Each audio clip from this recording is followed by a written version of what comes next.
Assalamualaikum warahmatullahi wabarakatuh.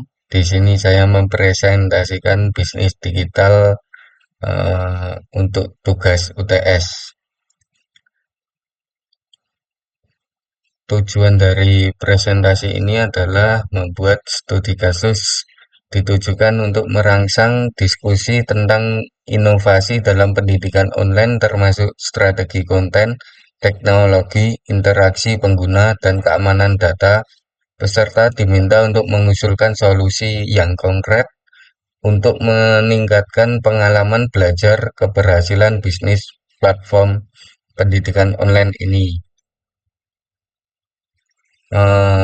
Untuk judul dan deskripsinya, untuk judul mengembangkan platform pendidikan online, untuk deskripsi sebuah perusahaan startup berencana untuk mengembangkan platform pendidikan online yang menyediakan kursus-kursus dalam berbagai bidang, mulai dari ilmu komputer hingga seni dan musik. Mereka ingin menciptakan pengalaman belajar yang menarik dan efektif bagi para pengguna mereka. Langsung saja ke tantangan pertama. Apa tantangan utama dalam mengembangkan platform pendidikan online? Yang pertama, mencari dosen atau guru yang melek terhadap teknologi. Digitalisasi pendidikan menghadirkan peluang baru namun juga membawa tantangan bagi guru dan murid. Guru yang terbiasa dengan metode tradisional mungkin kesulitan beradaptasi dengan platform online. Sementara murid mungkin kebingungan dengan tugas dan penilaian yang tidak jelas. Hal ini dapat mengakibatkan pemberian nilai yang tidak objektif atau nilai gaib. Yang kedua, teknologi yang belum merata di Indonesia. Di Indonesia sendiri masih banyak kota yang fasilitas teknologinya belum memadai. Jangankan teknologi, fasilitas umum seperti jalan pun masih banyak yang belum memadai. Pada akhirnya hanya kota-kota besar saja yang dapat menerapkan pendidikan berbasis digital. Tiga, mengeluarkan biaya tambahan untuk membeli gadget. Untuk bisa melakukan pembelajaran daring, pastinya dibutuhkan gadget.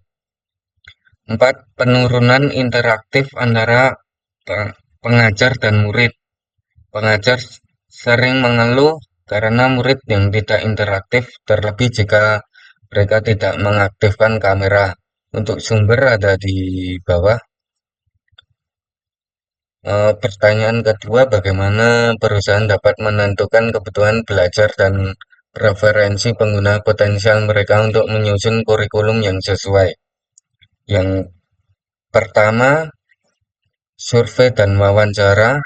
Melakukan survei dan wawancara dengan target audiens untuk memahami kebutuhan, preferensi mereka, dan kebutuhan tenaga kerja.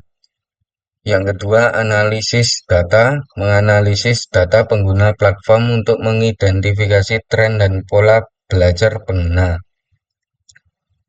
Lalu untuk pertanyaan ketiga, apa strategi yang dapat diterapkan untuk memastikan kualitas konten pendidikan yang disajikan di platform? Itu ada tiga strategi. Yang pertama, menarik dan simpel untuk dilihat.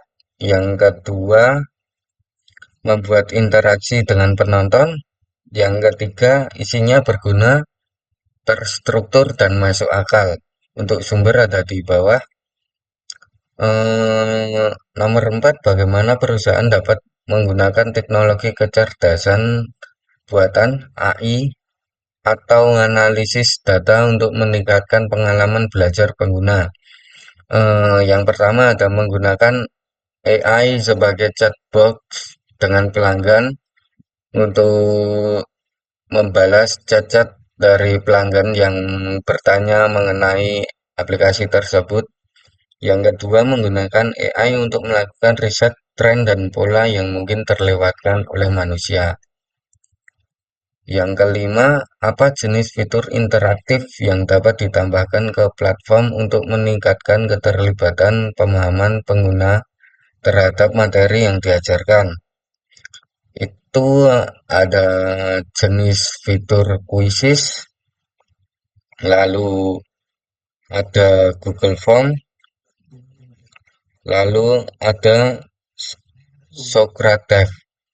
Kuisis dapat membuat pengguna mengikuti kuis interaktif dengan berbagai macam pelajaran dan dapat melihat skor. Lalu Google Form, aplikasi yang sangat fleksibel karena dapat digunakan untuk berbagai keperluan.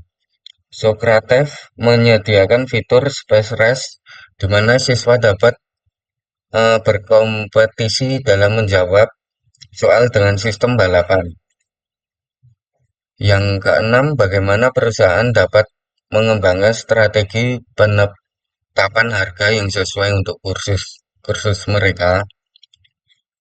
Penetapan beragam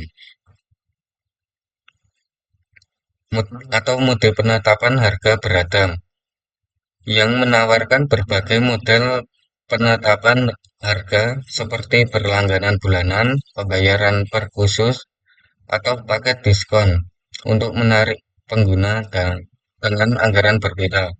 Yang kedua, riset permintaan pasar. Untuk penetapan harga, perusahaan bisa melakukan riset mendalam terhadap permintaan di dalam pasar. Yang ketiga, sponsor dan beasiswa menyediakan beasiswa bagi pengguna yang berasal dari latar belakang ekonomi yang kurang mampu dan bekerja sama dengan sponsor untuk menawarkan kursus gratis atau diskon kepada pengguna. Eh, apa langkah-langkah yang dapat diambil untuk memastikan keamanan data pengguna dalam platform pendidikan online? Yang pertama ada enskripsi data. Menerapkan enskripsi data untuk melindungi informasi pribadi pengguna. Yang kedua, gunakan software antivirus yang jelas. Karena banyaknya serangan virus, maka gunakan antivirus yang jelas karena banyak antivirus yang abal-abal. Yang ketiga, pembaruan keamanan berkala. Melakukan pembaruan keamanan secara berkala untuk mengatasi kerentanan dan ancaman baru. Lalu, bagaimana perusahaan dapat mengukur keberhasilan platform? Eh, Keberhasilan platform bisa diukur melalui umpan balik pengguna, mengumpulkan dan menganalisis umpan balik pengguna untuk mengidentifikasi area yang perlu diperbaiki. Kedua, membuat survei melacak jangkauan tingkat penyelesaian kursus untuk mengukur efektivitas pembelajaran. Yang ketiga, tingkat keterlibatan pengguna mengukur pencapaian tujuan pengguna yang ditetapkan untuk platform seperti peningkatan skor tes atau perolehan sertifikat. Sekian penjelasan dari saya, kurang lebihnya mohon maaf. Sekian, terima kasih.